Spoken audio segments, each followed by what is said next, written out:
Dear learners, in continuation to our discussion on basic rules of academic writing, here we will discuss results and discussion and other things. Now, results.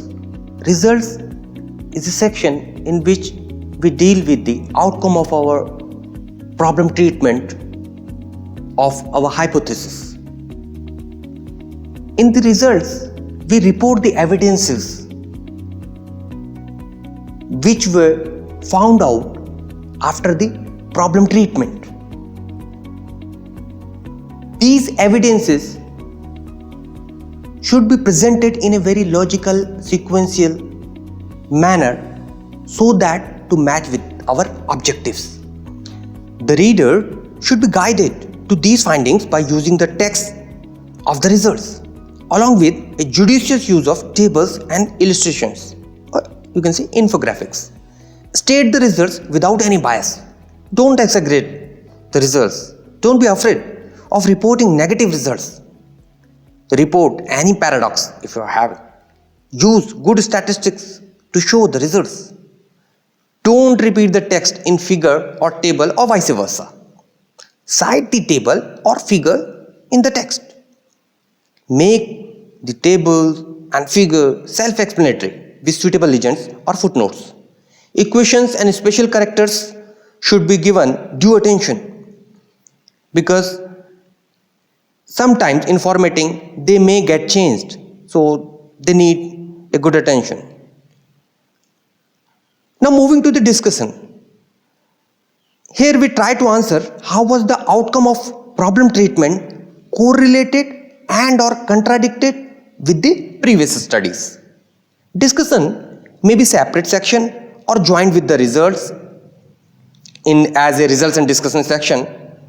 It depends on the journal's requirement. Take the results one by one and discuss them. Discuss the results in light of the existing knowledge. Be critical. Don't be biased. Discuss the results with clarity and reader friendliness. Use the references freely to support discussion. Here, the choice of reference is also vital. We will discuss it in further modules also. Conclusion. Here we conclude our study, the outcome in concise manner. The conclusion should not just be copied from abstract. Give future directions also.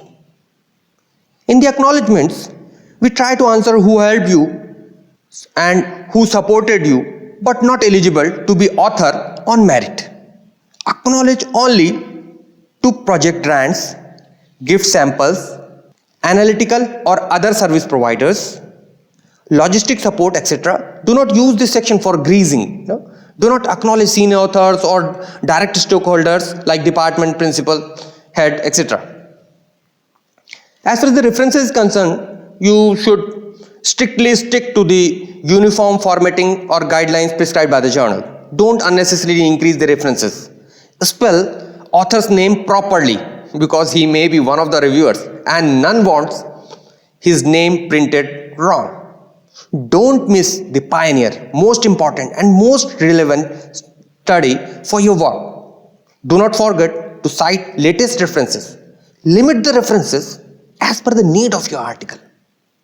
Review articles are expected to give as much as references, but it also depends on the journal requirement. Now moving to the editing and revising. The step includes the major alterations. Fill in gaps, correct flaws in logic, restructure the document to present the materials in the most logical form. Polish the style here. Refine the text. Then correct grammar and spelling. Format the document. Make sure that your manuscript is attractive and easy to read. It is important to do the task in the stated order. Otherwise, you may find yourself spending a lot of time revising materials that you later delete. Now moving to self-revision by the authors. Revision of your writing is an ongoing process from the time you begin until the final copy is submitted. A strategy that works for many people is to write out an initial draft in total without substantial revisions and then let it sit for a day. Come back to it, then again begin revising your paper as per the various perspectives required to specific points and specific sections of the manuscript, and again revise it. Don't the draft should be revised in multiple times. Don't revise it just for you cannot rely upon single revision. Get feedback on your manuscript and then revise your manuscript again. Getting feedback is one of the most important things that you can do to improve your article. First, be sure your co-authors have had a chance to read and comment on the draft. Then when it is ready, give the manuscript to some colleagues, indicate what you want from them, what kind of comments you want, and then after you get their comments, revise your manuscript to address their concerns. Do not submit your manuscript until you feel it is ready for publication. Once it is accepted, further changes in your manuscript will be difficult and may also be costly. As far as the final revision is concerned, if possible, have your reviewer examine the paper again one last time. Co-authors should check the final draft to make sure it satisfies their expectations.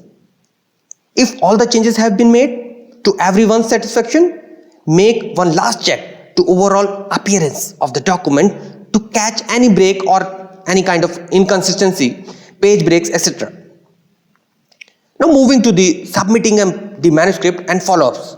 Once you've prepared the final version of the manuscript, you should send the manuscript to the editor of the journal as early as possible.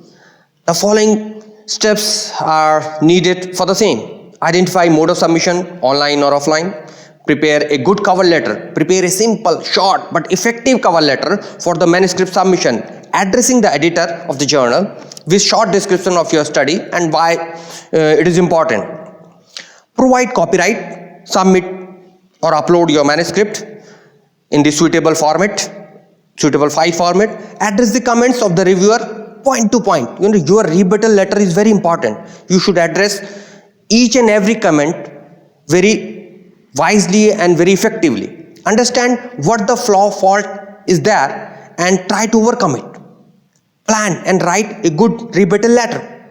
Be alert on submission of revised manuscript deadline. Be on time to return the sent file version received for final checking. Be careful in proofreading. Once more, check typo errors, consistency of text, tables and figures in final PDF version. So dear learners, in this module, we discussed the basic rules of academic writing. As you might have got the essence that you are writing for other person. It may not be like that in the Sanskrit sloka that swayam likhati, swayam na pathyati. You have to be reader friendly. So stick to the basic principle: simplicity, effectiveness, clarity. That will make your article a quality article apart from the technical things. Technical things are different. So you have to stick to these basic rules when you are writing for your publications. Best of luck for your publications.